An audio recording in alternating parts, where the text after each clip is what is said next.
Avec cette nouvelle astuce VBA Access, nous allons apprendre à aspirer le contenu de pages web en fonction de mots-clés de recherche tapés par l'utilisateur depuis un formulaire. Pour apprendre à piller le contenu issu du web, nous suggérons d'appuyer des travaux sur une base de données offrant un formulaire abritant une zone de recherche ainsi qu'une zone de réception pour le contenu téléchargé. Comme toujours, cette base est offerte au téléchargement depuis le site bombache.fr. Vous découvrirez donc une zone de saisie en haut à gauche du formulaire pour taper les mots-clés de recherche. Après un clic sur le bouton intitulé « Trouver », les résultats issus du web, plus précisément du site Wikipédia, doivent être rapatriés dans la grande zone de texte du dessous. Le bouton intitulé « Enregistrer » ne nous intéresse pas pour l'instant. En plus de ce formulaire, quelques paramètres et un code VBA ont été conçus en amont. Pour le constater, en haut à gauche du ruban Accueil, je vous invite à cliquer sur la flèche du bouton Affichage et dans les propositions, à choisir le mode Création. Ensuite, sur le formulaire en conception, nous allons cliquer sur la grande zone de texte pour la sélectionner. Et dès lors, nous pouvons activer l'onglet Données de sa feuille de propriété pour constater que son attribut format du texte est réglé sur la valeur texte enrichi. C'est grâce à ce paramétrage que les balises HTML importées depuis le web pourront naturellement être interprétées pour la mise en forme en gras ou les sauts de ligne par exemple. De plus, l'interprétation des mots-clés dans le moteur de Wikipédia est quelque peu particulière. C'est la raison pour laquelle une fonction VBA existe déjà afin de lui fournir les informations au bon format. Là encore, pour le constater, je vous invite maintenant à réaliser le raccourci clavier Alt F11 pour basculer dans l'éditeur VBA Access. Nous découvrons la présence d'une fonction nommée traite-mots. Tous les mots-clés de recherche y sont passés en revue tour à tour par cette boucle pour transformer leurs premières lettres en majuscules grâce à la fonction uCase qui embarque la fonction left. Ils sont reliés les uns avec les autres par un underscore. C'est ainsi, en appelant cette fonction, que nous recomposerons une URL conforme de recherche sur Wikipédia. Précisément, c'est un clic sur le bouton intitulé « Trouver » qui doit récupérer ces termes de recherche pour les fournir à cette fonction afin d'engager l'importation des résultats proposés par ce site. Nous devons donc créer la procédure de code VBA attachée à ce bouton. Pour cela, je vous propose de revenir sur le formulaire, de cliquer sur le bouton « Trouver » pour le sélectionner, d'activer ensuite l'onglet « Événements » de sa feuille de propriété, afin de pouvoir cliquer sur le petit bouton associé à son événement au clic. Et dans la boîte de dialogue qui suit, nous choisissons le générateur de code, naturellement, que nous validons avec le bouton « OK ». C'est ainsi que nous revenons dans l'éditeur VBA Access, mais cette fois, entre les bandes de la procédure événementielle, Trouver clic. Son code se déclenchera au clic sur ce bouton. La première chose à faire est bien entendu de déclarer les variables utiles. C'est la raison pour laquelle, mot-clé dim, je vous propose de commencer par nommer la première variable donnée web, donnée underscore web, avec deux parenthèses, car nous allons le comprendre, et comme un tableau de variables d'entier court, les données restituées du web seront transcrites au format binaire, et c'est ainsi que nous pourrons les stocker dans ce tableau de variables. Nous le comprendrons en temps voulu. Ensuite, nous avons besoin de deux objets. Le premier, je vous propose de le nommer réponse, ou plutôt réponse, puisque les accents sont à proscrire en programmation. Donc, que nous déclarons comme un objet au sens large, as object. Et dans l'enchaînement, une autre variable objet, objflux, donc comme un objet au sens large, as object. La première réponse doit permettre d'instancier la classe qui va nous autoriser à effectuer des demandes HTTP, comprenez, qui va nous autoriser à récupérer les contenus des pages web en fonction des URL que nous allons transmettre. La seconde objflux, nous l'utiliserons pour instancier une autre classe, en l'occurrence la classe AdoDBStream, pour pouvoir récupérer ces données issues du web que nous aurons entre-temps stockées sur le disque dur. Et donc, nous avons besoin enfin de deux dernières variables plus classiques. La première que je vous propose de nommer URL et que nous allons typer comme un texte, c'est-à-dire as string. Vous l'avez compris, son utilité est de pouvoir stocker l'URL que nous allons recomposer pour effectuer cette demande HTTP URL recomposée en fonction des mots-clés tapés par l'utilisateur. Et d'une variable que je vous propose de nommer chemin, que nous typons elle aussi comme un texte as string. Son rôle à elle va être de construire et de mémoriser le chemin d'accès jusqu'au dossier local pour pointer sur le fichier texte dans lequel nous allons mémoriser les informations issues du web avant de les prélever. Avant d'entrer dans le vif du sujet, nous devons initialiser les variables permettant de recomposer l'URL à interroger et celles permettant de reconstruire le chemin d'accès à l'application pour stocker les données récoltées sur le disque.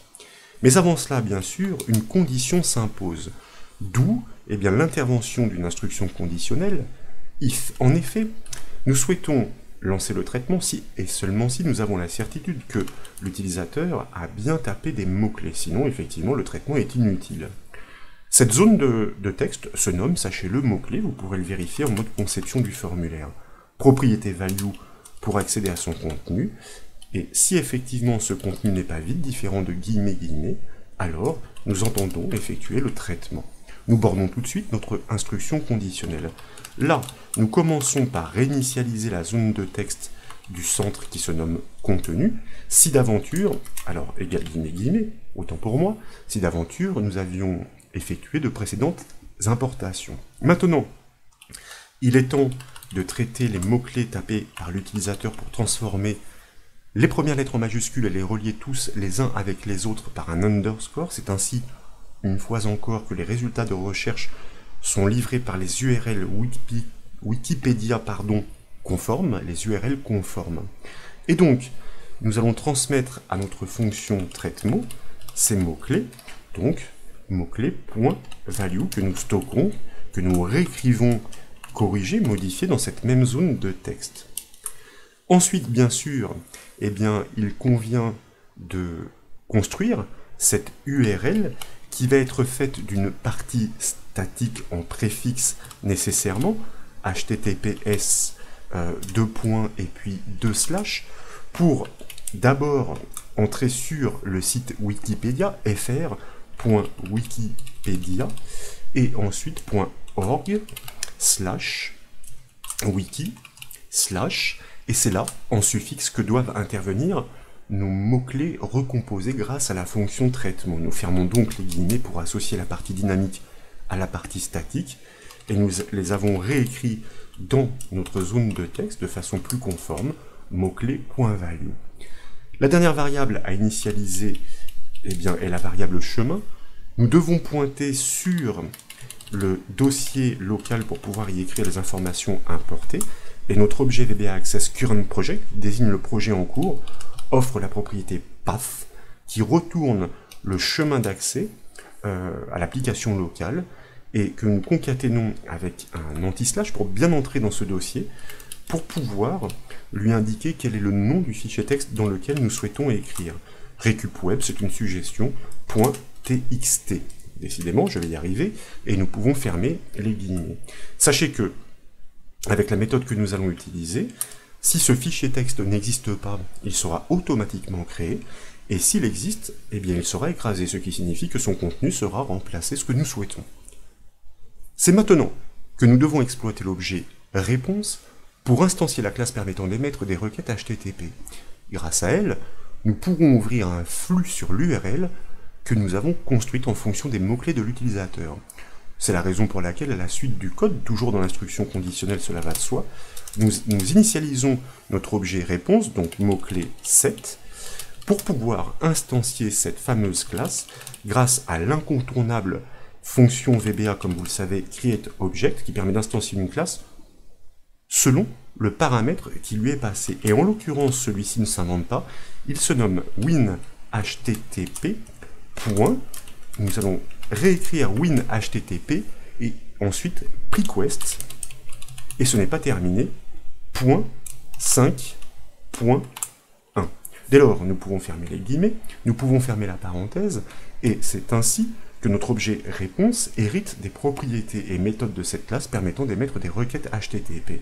C'est la raison pour laquelle, dans l'enchaînement nous exploitons sa méthode open pour pouvoir récupérer, si vous voulez, le contenu web. Nous allons ouvrir un flux de lecture, donc nous demandons à récupérer, paramètre get, et puis nous transmettons l'URL que nous avons reconstruite avec ces mots-clés, et nous terminons en troisième paramètre avec la valeur false. Dès lors, nous devons envoyer cette demande grâce à la méthode send de cette classe. Donc ici, je vais respecter la classe étant donné qu'IntelliSense ne se déclenche pas puisqu'il s'agit de méthodes et de propriétés externes. Et maintenant que la demande a été envoyée, nous pouvons récolter la réponse. Cette réponse va être encodée, nous l'avons dit, au format binaire. C'est la raison de la présence de notre tableau de variables binaires données web dans lequel nous allons stocker la réponse fournie par notre demande HTTP qui va retourner tout simplement le corps, le contenu de la page web grâce à la méthode response_body. Donc en respectant la classe ici, tant qu'à faire. Response_body, je vais vérifier que je ne me pas trompé dans l'enchaînement des caractères. Dès lors, notre variable objet n'est plus utile, c'est la raison pour laquelle il est toujours de bon ton de la détruire comme vous le savez, de manière à libérer la mémoire de l'ordinateur et à coder proprement, cela va de soi. À ce stade, les informations de la page web sont donc hébergées en mémoire. Nous devons les stocker sur le disque dur. C'est ainsi ensuite que nous pourrons y accéder classiquement pour les importer sur le formulaire. Il s'agit d'un accès séquentiel, mais en écriture binaire. Donc commande open pour pointer sur notre fichier recupweb.txt dont le chemin d'accès complet est mémorisé dans notre variable chemin, accès en mode binaire for binary access. Donc c'est un mode qui est assez peu conventionnel mais que nous connaissons déjà au fil des formations que nous avons réalisées ensemble, mais surtout en mode binaire d'écriture for binary access write. Ensuite, as, dièse ou sharp, comme vous préférez, 1, c'est un adressage mémoire. Nous pourrions utiliser n'importe quel numéro ici, dans la mesure où nous n'avons encore ouvert aucun autre fichier en mémoire. Il s'agit de définir une allocation qui n'a pas encore été utilisée. Donc là, nous utilisons le numéro 1, et grâce à ce numéro 1, nous pourrons pointer précisément à ces données, là où elles sont stockées en mémoire par le code VBA, et nous n'oublions pas de fermer ce flux d'écriture à l'issue. C'est par cette fermeture que nous allons procéder à l'écriture des données sur le disque. Grâce à la commande put, à cette adresse mémoire, donc dièse 1, à partir du début virgule 1, nous inscrivons ces données binaires qui sont stockées dans notre tableau de variables qui se nomme données web. Maintenant que les données de la page web sont stockées dans un fichier texte, nous allons pouvoir accéder à ce dernier en lecture. Mais attention, telles que nous les avons importées, elles sont encodées en UTF-8. C'est la raison pour laquelle nous devons instancier la classe AdoDBStream afin de gérer l'encodage. Et ça aussi, c'est un sujet que nous avons déjà abordé ensemble. Donc, nous initialisons mot-clé 7 notre variable objFlux pour pouvoir instancier cette classe toujours grâce à la fameuse fonction VBA createObject en fonction du paramètre que nous allons lui passer. Comme vous le savez, il s'agit du paramètre adodb.stream. Nous fermons les guillemets et nous fermons la parenthèse.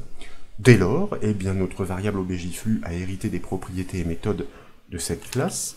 Pour preuve, ici, nous allons exploiter tout d'abord sa propriété char7 de manière à définir le système d'encodage entre guillemets qui est l'UTF-8 comme nous le disions. C'est ainsi que nous allons pouvoir gérer correctement les accents.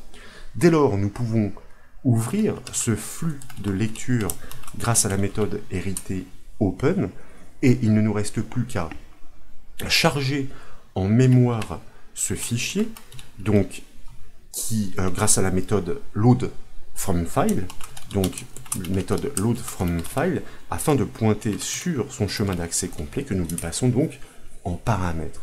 C'est ainsi que, dans la zone centrale qui se nomme contenu, grâce à sa propriété value que nous affectons, nous pouvons récupérer l'intégralité de ce contenu web qui a été importé sur le disque, grâce à la méthode readText de cette classe, avec deux parenthèses, puisque elle n'attend aucun paramètre ici.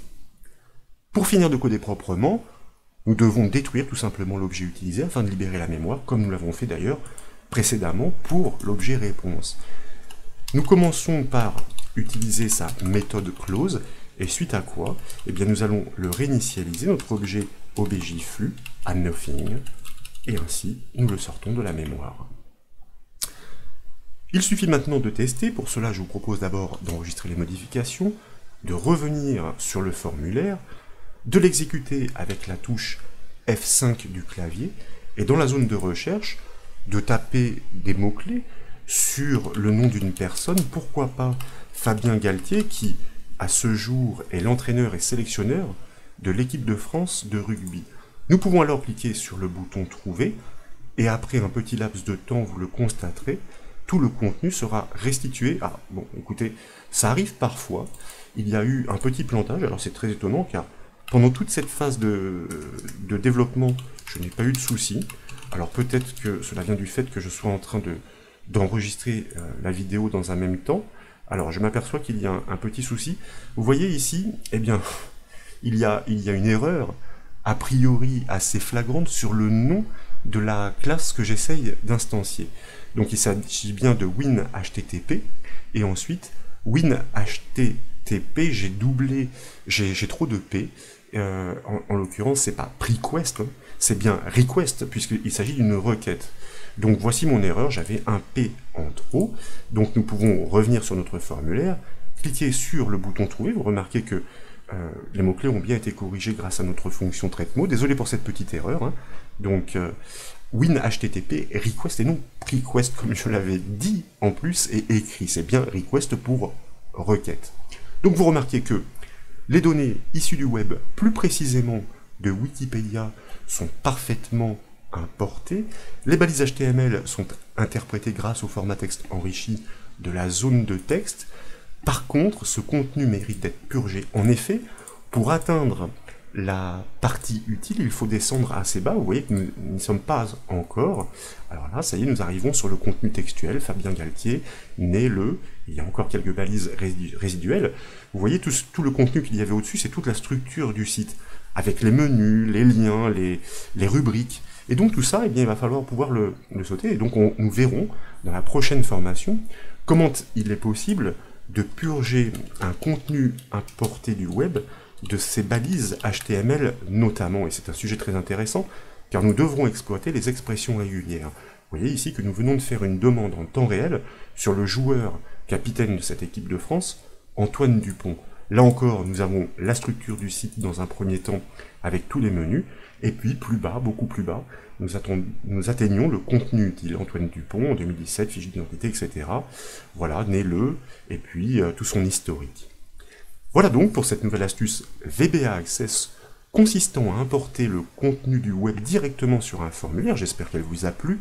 Si c'est le cas, comme toujours, je compte sur vous pour mettre un petit j'aime à la vidéo. Comme vous le savez, vous pouvez retrouver toutes les astuces et formations sur le site bombache.fr.